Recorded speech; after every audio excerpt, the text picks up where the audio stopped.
ನಮಸ್ಕಾರ ಎಲ್ರಿಗೂ welcome to ರಶೂಸ್ ಅಡಿಗೆ ಮನೆ. ಇವತ್ತು ಮಾಡ್ತಾ ಇರೋಂಥ ರೆಸಿಪಿ ತೊಂಡೆಕಾಯಿ ಪಲ್ಯ. ಇದಕ್ಕೆ ಬೇಕಾಗಿರುವಂಥ ಸಾಮಗ್ರಿಗಳು: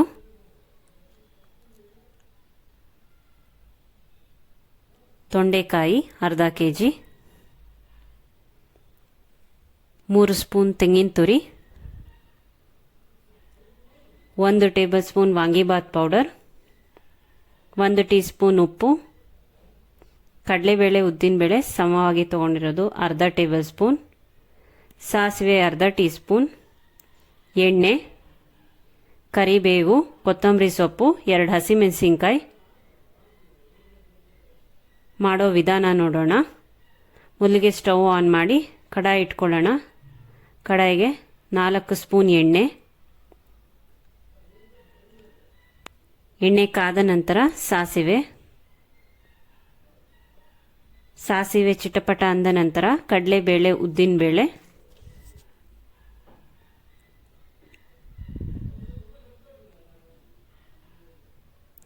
ಕರಿಬೇವು, ಹಸಿಮೆಣಸಿನ್ಕಾಯಿ. ಕಡಲೆಬೇಳೆ ಉದ್ದಿನಬೇಳೆ ಬಣ್ಣ ಬದಲಾದ ನಂತರ ತೊಂಡೆಕಾಯಿ,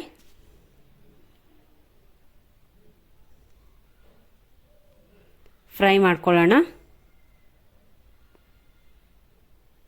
ಉಪ್ಪು,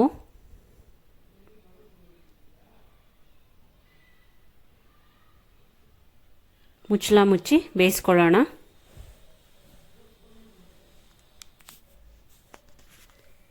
ಸ್ವಲ್ಪದಾದ ನಂತರ ಮುಚ್ಚಳ ತೆಗೆದು ಫ್ರೈ ಮಾಡ್ಕೊಳ್ಳೋಣ. ವಾಂಗಿಬಾತ್ ಪೌಡರನ್ನು ಸೇರಿಸ್ಕೊಳ್ಳೋಣ. ಚೆನ್ನಾಗಿ ಫ್ರೈ ಮಾಡ್ಕೊಳ್ಳೋಣ. ಸ್ವಲ್ಪ ನೀರನ್ನು ಸೇರಿಸ್ಕೊಂಡು ಮುಚ್ಚಳ ಮುಚ್ಚಿ ಬೇಯಿಸ್ಕೊಳ್ಳೋಣ.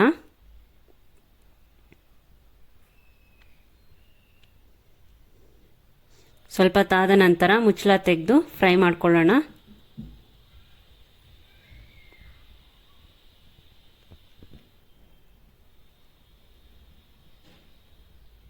ತೊಂಡೆಕಾಯಿ ಬೇಯೋ ತನಕ ಇದೇ ರೀತಿ ಮುಚ್ಚಳ ಮುಚ್ಚಿ ನಾವು ಬೇಯಿಸ್ಕೊತಾ ಇರಬೇಕು. ಮಧ್ಯದಲ್ಲಿ ಆವಾಗವಾಗ ಬೆಂದಿದೆಯಾ ಅಂತ ತೆಗೆದು ನೋಡಿ ಬೇಯಿಸ್ಕೋಬೇಕಾಗತ್ತೆ.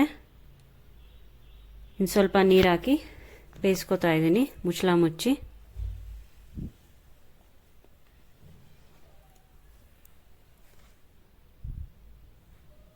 ಮುಚ್ಚಳ ತೆಗೆದು ಬೆಂದಿದೆಯಾ ಅಂತ ಚೆಕ್ ಮಾಡ್ಕೋತಾ ಇದ್ದೀನಿ. ತೊಂಡೆಕಾಯಿ ಈಸಿಯಾಗಿ ಕಟ್ಟಾದರೆ ಬೆಂದಿದೆ ಅಂತ. ಈಗ ತೆಂಗಿನ ತುರಿನ ಸೇರಿಸ್ಕೊಳ್ಳೋಣ.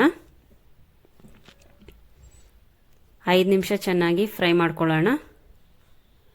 5 ನಿಮಿಷ ಆದ ನಂತರ ಸ್ಟವ್ ಆಫ್ ಮಾಡಿ ಕೊತ್ತಂಬರಿ ಸೊಪ್ಪನ್ನು ಸೇರಿಸ್ಕೊಳ್ಳೋಣ.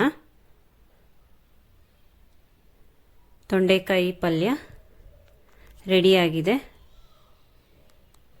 ಈ ವಿಡಿಯೋ ನಿಮಗೆ ಇಷ್ಟ ಆಗಿದ್ರೆ ಲೈಕ್ ಮಾಡಿ, ಶೇರ್ ಮಾಡಿ, ಸಬ್ಸ್ಕ್ರೈಬ್ ಮಾಡಿ.